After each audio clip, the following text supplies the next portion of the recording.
Hi hello good morning all of you Telangana public అందరికీ నమస్కారం. మాట్లాడుతున్నది దేవులపల్లి రేస్తా. అందరికీ హాయ్. ఇప్పుడు ఇందాకే న్యూస్ చూసా అనమాట. ఒక న్యూస్ చూసా ఏమిటంటే కవితకి క్లీన్ చీట్ లభించింది కోర్టు నుండి. ఉపశమనమా లేక అది శాశ్వత ఉపశమనమా అనేది తెలియదు. ఓకే, అయితే మాట్లాడుకునేప్పుడు కొంచెం మైండ్ పెట్టి మాట్లాడాలి ఎవరైనా కూడా. ఇవాళ ఏం మాట్లాడుతున్నారంటే జాగృతి లీడర్ అంట, ఆయన పేరేంటో నాకు తెలియదు కానీ బట్ అలా మాట్లాడడం కరెక్ట్ కాదు కదా. నాకు అనిపించింది, కోపం వచ్చింది ఇప్పుడే ఇందాకే. ఈ డ్రెస్ మీద వీడియో చేయడానికి కారణం కూడా అంత కోపంతో ఉన్నా. అలా చేయకూడదు ఎవరైనా కూడా.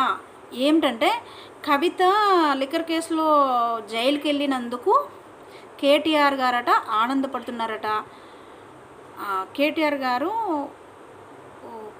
కోపంగా ఉన్నారంట. ఇంకా మిగతా వాళ్ళేమో క్లీన్ చీట్ వచ్చినందుకు కేటీఆర్ మన కవితకి క్లీన్ చీట్ వచ్చినందుకు పేరెంట్స్ ఇంకా అత్తమామలు భర్త పిల్లలు మాత్రమే హ్యాపీగా ఉన్నారంట. ఇంకా కేటీఆర్ గారేమో ఎందుకు వచ్చింది జైలు నుండి బయటికి అన్నట్టుగా ఏదో రకంగా బాధతో ఉన్నారంట. కేటీఆర్ గారిని శత్రువుగా చూపించడానికి బుద్ధి జ్ఞానం సిగ్గు ఉండక్కర్లేదా? జాగృతి లీడర్కి చెప్తున్నా నేను. ఎవరిని పట్టుకొని ఏం మాట్లాడుతున్నావు? కేటీఆర్ గారికి ఏమో కేసీఆర్ గారి కొడుకుగా గుర్తింపు వచ్చిందట, కవితకేమో ఇండివిజువల్గా సంపాదించుకున్నదట పేరు. సో ఉండాలి, కొంచెం చెప్పనీకైనా సో ఉండాలి కదా. ఏం చెప్తున్నారు అసలు నాకు అర్థం కాదు. పబ్లిక్ ఎవ్వరికి తెలియదు అనుకుంటున్నావా? పబ్లిక్ ఏమైనా కళ్ళు మూసుకున్నారేంటి? నాకు అర్థం కాదు. రెగ్యులర్గా రోజు ఎవరు పబ్లిక్లోకి వెళ్తున్నారు, ఎవరు ఏ రకంగా పనిచేస్తున్నారు, ఎవరు ఏ రకంగా అధికారంలో ఉన్నప్పుడు ఎవరు ఏ రకమైనటువంటి పనులు చేసి చూపించారు అనేది కేటీఆర్ గారి గురించి ఎవరికి తెలియదు అనుకుంటున్నావా? జాగృతి లీడర్ ఎవరు, మీ పేరేంటి నాకు అర్థం కాదు. కవితకు సపోర్ట్ చేస్తే చెయ్యి, బట్ ఇలా కేటీఆర్ గారిని శత్రువుగా చూపించడం కరెక్ట్ కాదు కదా. నీకు మాట్లాడడానికి రాకపోతే మూసుకోనుండు. అత్తమామలు అమ్మ నాన్నలు ఇంకా భర్త పిల్లలు మాత్రమే హ్యాపీగా ఉన్నారు. కేటీఆర్ గారిని పట్టుకొని నల్లికుట్లోడంటావా? Useless fellow, నల్లికుట్లోడంటావా? ఎవర్రా నువ్వు నల్లికుట్లోడు అనడానికి? నీ కవితకు చెప్పుకో ఇలా మాట్లాడుతున్నానని చెప్పేసి. బుద్ధి జ్ఞానం సిగ్గుండక్కర్లేదా? కేటీఆర్ గారు లేకపోతే ఢిల్లీ చుట్టూ తిరగకపోతే లీగల్ సెల్ని పెట్టుకొని కవితను బయటికి తీసుకొచ్చింది ఎవరినైనా? అన్నిసార్లు తిరిగి త్వరగా బయటికి తీసుకొచ్చింది ఎవరు? సోయండక్కర్లేదా? కేసీఆర్ గారు వెళ్ళిండ్రా అక్కడికి? చెప్పు నాకు. బుద్ధి ఉండాలి కొంచెమైనా మాట్లాడేప్పుడు. ఒక మీడియా ముందు మాట్లాడేప్పుడు ఎవరిని ఏం చేసి మాట్లాడుతున్నారు? తననేమో శత్రువుగా చూపిస్తావు, యూజ్లెస్ ఫెలో. ఎవరికేం అన్యాయం చేసిండ్రా? పబ్లిక్ అటువంటిదే అన్యాయం చేయడు. సొంత చెల్లెలకి చేస్తారా ఎవడన్నా? తనకేమో పదవి కావాలని ఏమైనా చెల్లెని తీసుకుపోయి జైల్లో వేసిండా ఏమైనా? సోయండాలి కొంచెమైనా. తనకి కేసీఆర్ ద్వారా గుర్తింపు కాదు, తనకి ఇండివిజువల్గా గుర్తింపు వచ్చేసింది. కేటీఆర్ అంటే ఏమిటో అనేది పబ్లిక్ అందరికీ తెలుసు. ఓకేనా? నువ్వేం ప్రత్యేకించి చెప్పక్కర్లేదు మీడియా ముందు. నువ్వు ఒక్కడే చెప్పినంత మాత్రం అందరికీ జ్ఞానోదయం అవుతుందని అనుకోకు. అందరికి తెలుసు ఆల్రెడీ ఎవరేంటనేది. కవిత ఏంటో తెలుసు, కేటీఆర్ ఏంటో తెలుసు. నువ్వు ఇంకా కేటీఆర్ని విలన్ చేసి చూపిస్తే మూతిపళ్ళు రాలకూడదా బిడ్డ? ఎవరో నీ పేరు చెప్పు, నాకు అర్థం కాదు. నువ్వు జాగృతికి లీడర్ అయితే నువ్వు కవితకు సపోర్ట్ చేసేటోడు ఉంటే నువ్వు కవితకు సపోర్ట్గా మాట్లాడు. బట్ నువ్వు ఇంకొకరిని విలన్ చేయాల్సిన అవసరం లేదు కదా. మాట్లాడుకో, నీ కవిత గురించి ఏం మాట్లాడుకుంటావు మాట్లాడుకో, అది చెప్పుకో. నీ గొప్ప ఏందో చెప్పుకో, కవిత గొప్పతనం ఏందో చెప్పుకో. బట్ కేటీఆర్ గురించి మాట్లాడాల్సిన అర్హత నీకు లేదు కదా, మాట్లాడాల్సినటువంటి అవసరం కూడా నీకు లేదు. నల్లికుట్లోడడానికి నువ్వెవర్రా నాకు అర్థం కాదు. నల్లికుట్లోడట, గుంటనక్కట, హరీష్ అన్న గుంటనక్కట, కేటీఆర్ ఏమో నల్లికుట్లోడట. ఇంకొకళ్ళు ఎవరురా? పేర్లు పెడతావా నువ్వు నీ మొహానికి? మరి నీకేం పెట్టాలో తెలుసా? పందికోకు అని పెడతా నీకు. ఉండాలి కొంచెం సోయి. సరే అందరూ హ్యాపీ ఫీల్ అవుతారు, క్లీన్ చీట్ వచ్చిందంటే అందరూ హ్యాపీగా ఫీల్ అవుతారు కదా. బట్ దానికి కారణం ఎవరు? బయటికి తీసుకురావడానికి కారణం ఎవరు? సోయి ఉండక్కర్లేదా? ఉండాలి, కొంచెం సోయి ఉండాలి. ఎవరి వల్ల బయటకు వచ్చింది కవిత, ఎందుకు అట్లా పోయింది అనేది అందరికీ తెలిసిన విషయమే. నువ్వు ఇవాళ ప్రత్యేకించి చెప్పక్కర్లేదు నాయన. కవిత గురించి ఏదో చెప్పినంత మాత్రాన ఇవాళ కొత్తగా కేటీఆర్ ఏం అందరికి విలన్ అవ్వడు. ఓకేనా? గుర్తుపెట్టుకో.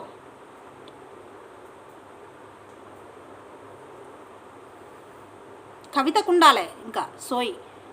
అన్న వల్ల బయటకు వచ్చేసిన, లేకపోతే ఇంకా అల్లదనే ఉండేదాన్ని కదా అని చెప్పేసి వాళ్ళ అన్నకి, కేటీఆర్ అన్నకి సారీ చెప్పమని చెప్పు. ఫస్ట్ ఆఫ్ ఆల్ నువ్వు చెప్పు ఫస్ట్. బుద్ధి లేదు. వాళ్ళ నాన్నకంటే ముందర వాళ్ళ కేటీఆర్ అన్నకు చెప్పమను కవితను. సారీ చెప్పమను. నువ్వు కూడా వెళ్ళి సారీ చెప్పు.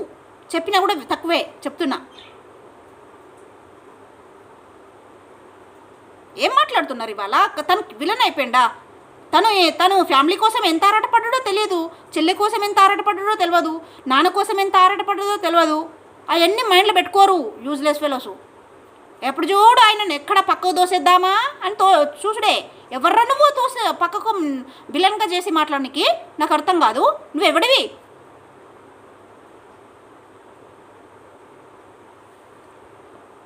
కవిత చేసిన పనులేంటి చెప్పు. అధికారంలో ఉన్నన్ని రోజులు, బీఆర్ఎస్ పార్టీ అధికారంలో ఉన్నన్ని రోజులు కేసీఆర్ గారు, కేటీఆర్ గారు వాళ్ళ యొక్క ఇండివిజువల్గా వాళ్ళు డెవలప్ చేసిన, రాష్ట్రాన్ని డెవలప్ చేసిన పనితీరు కాకుండా కవిత చేసిన డెవలప్మెంట్ ఏంటిదో చెప్పు నాకు. బతుకమ్మ ఆటలు తప్ప చెప్పు. కేటీఆర్కి మించి నాలెడ్జా చెప్పు, నాకు అర్థం కాదు. కేటీఆర్ గారికి మించి నాలెడ్జా? కేటీఆర్ గారి తర్వాతే కదా ఎవరైనా. సో ఉండాలి మాట్లాడేప్పుడు.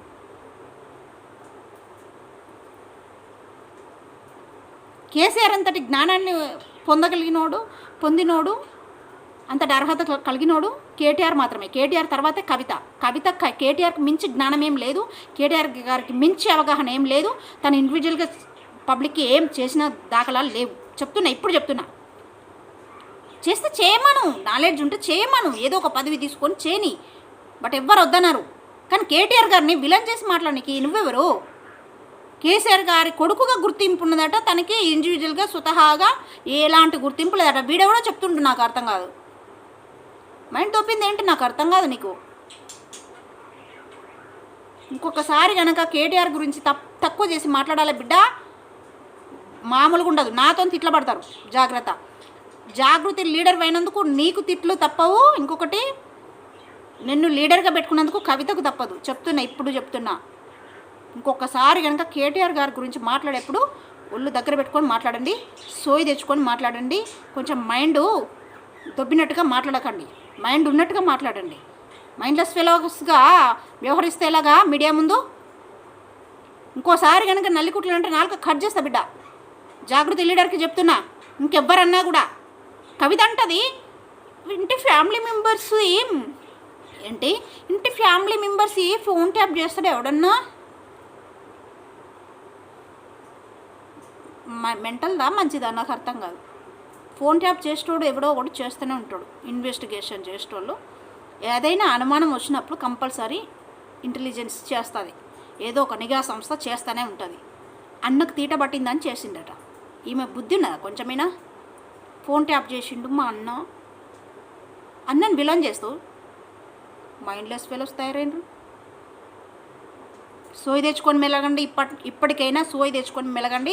ఎవరిని ఏం మాట్లాడాలో ఆలోచించి మాట్లాడండి. ఓకేనా? Mind it.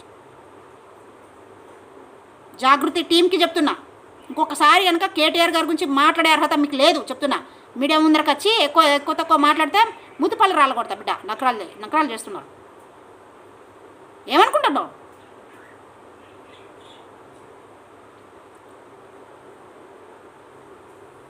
Okay public,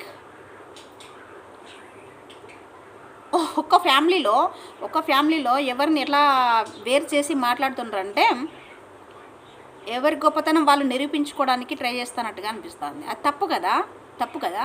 KTR గారు ఎప్పుడు కూడా నా గొప్పతనం ఇది, నా టాలెంట్ ఇది అని ఎప్పుడు కావాలని చెప్పుకోలే. తను ఎన్ని ఇబ్బందులు పడుతున్నాడో తెలుసు పార్టీ కోసం. పార్టీ పార్టీ ఓడిపోతే తన్నా బయటికి పోతుందా? జైల్లో పోయొచ్చినావు, నువ్వు బుద్ధి ఉండక్కర్లేదా? వేరే పార్టీ పెట్టుకుంటా బుద్ధి లేకుండా. పార్టీ నష్టపోయినప్పుడు ఏం చేయాలి? నువ్వు పార్టీని పట్టుకుని ఉన్నావా? సరే, తండ్రి ఏమన్నాడో, అన్న ఏమన్నాడో, నువ్వు పార్టీలో ఉన్నావా? పార్టీలో ఉండి పార్టీ కోసం ఏమైనా చేసినావా? నల్లికుట్లేషాలు చేసింది ఎవరు? నల్లికుట్లతనంగా ఉంటూనే పార్టీలో ఉండి అన్నీ అనుభవించేసి తండ్రిని కాదని అన్నని కాదని చెప్పేసి బయటికి పోయి నాది వేరే పార్టీ పెడతానని చెప్పేసి జాగృతి పార్టీ పెట్టుకో, ఊరేగు, వద్దనరు. బట్ నువ్వు వాళ్ళని తక్కువ చేసి మాట్లాడడానికి నువ్వు ఎవరు? నువ్వు వేరే ఇంటికి పోయి అత్తగారింటికి పోయినావు, ఎవరి వల్ల ఏం జరిగింది ఏం కథ అనే సోయి లేకుండా అన్నను తండ్రిని తక్కువ చేసి మాట్లాడతావు. ఇది కరెక్ట్ పద్ధతేనా అమ్మ కవిత? నీ లీడర్కి చెప్పుకో ఫస్ట్ ఆఫ్ ఆల్ అలా మాట్లాడకూడదు అని చెప్పి. నల్లికుట్లోడు అనిపిస్తావా లీడర్లతోని, నీ టీం లీడర్లతోని, నీ టీం మెంబర్స్తోని నల్లికుట్లోడు అనిపిస్తావా? మైండ్ ఉండక్కర్లేదా కొంచెమైనా? చెప్పుకో నీ టీంకి ఫస్ట్ ఆఫ్ ఆల్. చెప్పుకోకపోతే నీకు వస్తాయి దొబ్బులు, ఓకేనా? గుర్తుపెట్టుకోమ్మా.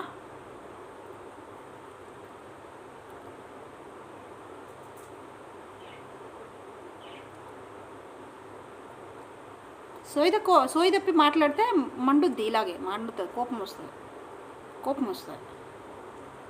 అవసరం లేదు వాడికి అంత చెప్పడం అవసరం లేదు. జాగృతి లీడర్ అయితే నువ్వు లీడర్గా నువ్వు ఏం చేస్తానో నువ్వు చెప్పుకో. నువ్వు లీడర్గా చేసింది ఇదేంటితో నువ్వు కవితకు సపోర్ట్ చేస్తే చేసుకో, but I don't care.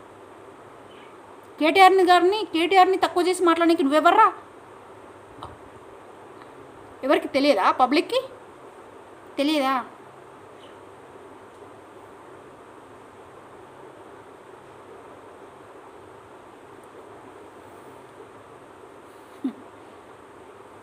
KCR ఏంటో తెలుసు పబ్లిక్కి, కేటీఆర్ ఏంటో తెలుసు పబ్లిక్కి. బట్ బీఆర్ఎస్ని ఎందుకు పట్టించుకోలేదంటే అత్యాశకు పోయి కాంగ్రెస్ని గెలిపించుకున్నారు తప్పించి అడియాశలైన వేళ ఇవాటి రోజున మళ్ళీ బీఆర్ఎస్ కావాలని చెప్పేసి కోరుకుంటున్నారు. కేసీఆర్ కావాలి, కేటీఆర్ కావాలని చెప్పేసి కోరుకుంటున్నారు. పబ్లిక్కి ఆలోచన వచ్చింది. నువ్వేం ప్రత్యేకించి కేటీఆర్ని విలన్ చేసినంత మాత్రాన కవిత ఏం సీఎం అయిపోదు, ఓకేనా? కవితకేం సీఎం పట్టం కట్టరు. నోరు మూసుకొని ఉండు. జాగృతి లీడర్గా చెప్తున్నా, నీకే చెప్తున్నా. నువ్వు టీం లీడర్ అయితే నాకేంటి, నువ్వు ఎవరైతే నాకేంటి? సోయ తెచ్చుకొని మాట్లాడి ఇంకెప్పుడైనా కేటీఆర్ గురించి మాట్లాడినప్పుడు. కేటీఆర్ని ఏమన్నా అంటే మూతి పళ్ళు కొడతా. నకరాలు చేస్తున్నా బిడ్డ. ఈవిడ చూడు, కేసీఆర్ గారికి పాదాభివందనాలు. ఇక అన్ననోమే దోబేసింది పక్కకు తోసేసింది. అన్నేమో అన్న అంటే లెక్క లేదు. ఇక తిరుగునోడెవడు? జైలు చుట్టూ తిరిగినోడెవడు? లాయర్ల చుట్టూ తిరిగినోడెవడు? చేసినోడెవడు? విడిపించుకొచ్చిందేవాడు? సోయి ఉండాలి ఫస్ట్ ఆఫ్ ఆల్. సొక్కితోని మాట్లాడండి ఎవరు మాట్లాడినా, ఓకేనా? కోపం ఉంటే లోపల ఉండాలి, లోపల అనుకోవాలి. ఏదన్నా ఉంటే ఎవరికైనా ఉంటాయి ఫ్యామిలీ గొడవలు. బట్ మీడియా ముందు నువ్వు ఎవరిని తక్కువ చేసి మాట్లాడతావురా? నాకు అర్థం కాదు. ఇంకొకసారి మాట్లాడతావా? జాగృతి లీడర్గా చెప్తున్నా, నీకే చెప్తున్నా, పేరు పెట్టి. మరి నీ పేరు తెలియదు కానీ నాకు జాగృతి లీడర్గా పనిచేస్తున్నావేమో, నీకే చెప్తున్నా. నువ్వు చెప్పుకో ఎవరితో ఫిర్యాదు అవుతావో. కవితతో ఫిర్యాదు అవుతావా? ఎవరితో ఫిర్యాదు అవుతావు? ఫిర్యాదుగా. ఇంకొకసారి కనుక ఇలాంటి మళ్ళీ రిపీట్ అయితే మంచిగా ఉండదు, చెప్తున్నా. మైండ్, ఓకేనా? ఓకే పబ్లిక్, ఎవరేంటో మీ అందరికీ తెలుసు. మీరు చెప్పుడు మాటలు నమ్మాల్సినటువంటి అవసరం కూడా లేదు. చెప్పుడు మాటలు వినేంత చిన్న పిల్లలు కూడా రాష్ట్ర ప్రజలు కాదు. రాష్ట్ర ప్రజలందరూ కూడా తెలివి తక్కువలేం కాదు. కాకపోతే మార్పు చూద్దాము. కాంగ్రెస్ వస్తే మార్పు ఎలా ఉంటుందో చూద్దాము. ఆశపడ్డంలో తప్పులేదు. పబ్లిక్ అన్నప్పుడు, మనిషి అన్నప్పుడు ఆశ ఉంటుంది. హ్యాపీగా ఉండాలి, సుఖంగా బతుకుతామనే కదా ఎవరైనా ఆలోచిస్తారు. బట్ ఇలాంటి కష్టాలు ఎదురైతాయి అని చెప్పేసి ఎవరు ఎక్స్పెక్ట్ చేయరు కదా. పబ్లిక్కి ఇప్పుడు కష్టం అనిపిస్తుందేమో. ఇప్పుడు అనిపించినప్పుడు ఏం చేస్తారు? మళ్ళీ కేసీఆర్ కావాలని అంటారు, మళ్ళీ కేటీఆర్ కావాలి అంటారు. అనుభవం అయితే తప్ప ఎవరికైనా జ్ఞానోదయం కాదు. అందుకే పోనీలే అని చెప్పేసి వాళ్ళు కూడా ఊరుకున్నారు. సైలెంట్గా ఉన్నోనికి పుల్లబెట్టి గెలుకుతాండ్రు. ఈ రేవంత్ రెడ్డి గారు ఏం చేస్తాండ్రు? సైలెంట్గా ఉన్న కేసీఆర్ గారిని గెలుకుతున్నాడు, కేటీఆర్ని గెలుకుతున్నాడు. పొద్దున్న లేస్తా పొద్దుస్తమాను వాళ్ళ పనులలోనే ఉంటాడు. వల్గర్ లాంగ్వేజ్ యూజ్ చేస్తూ ప్రతి ఒక్కరికి వల్గర్ లాంగ్వేజ్ అలవాడేలా అలవాటు చేసి పడేసిండు. అవసరమా ఇంత? అవసరమా? ఎవడి పాలన వాడు చేసుకోవాలి టైం అయిపోయేంత వరకు. అప్పుడు చూసుకుంటారు పబ్లిక్ మళ్ళీ ఏంటనేది. నెక్స్ట్ ఏంటి, 5 ఇయర్స్ టైం అయిపోయిన తర్వాత ఏం చేస్తారు పబ్లిక్? నెక్స్ట్ ఏంటి బీఆర్ఎస్ మళ్ళీ ఖచ్చితంగా వస్తుంది, వచ్చి తీరుతుంది. ఓకేనా? పబ్లిక్ అందరు కూడా హ్యాపీగానే ఉండండి. కష్టకాలం కొద్ది రోజులు తర్వాత హ్యాపీగా ఉంటారు మీరంతా కూడా.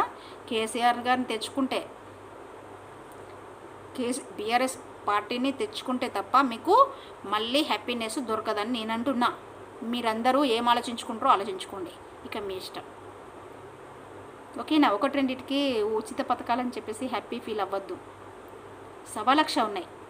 ఇప్పుడు ఎవరి దగ్గర చూసినా ఆర్థికంగా బాధలతోనే ఉన్నారు. బట్ ఎందుకు వచ్చింది ఆ పరిస్థితి? బీఆర్ఎస్ ఉన్నప్పుడు అలా ఉన్నదా?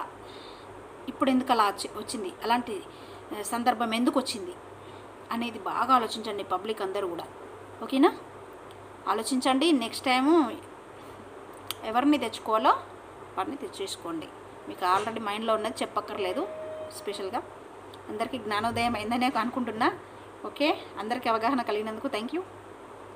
ఈ వీడియో చూస్తున్న వారందరికీ కూడా థ్యాంక్ యూ. Okay, bye.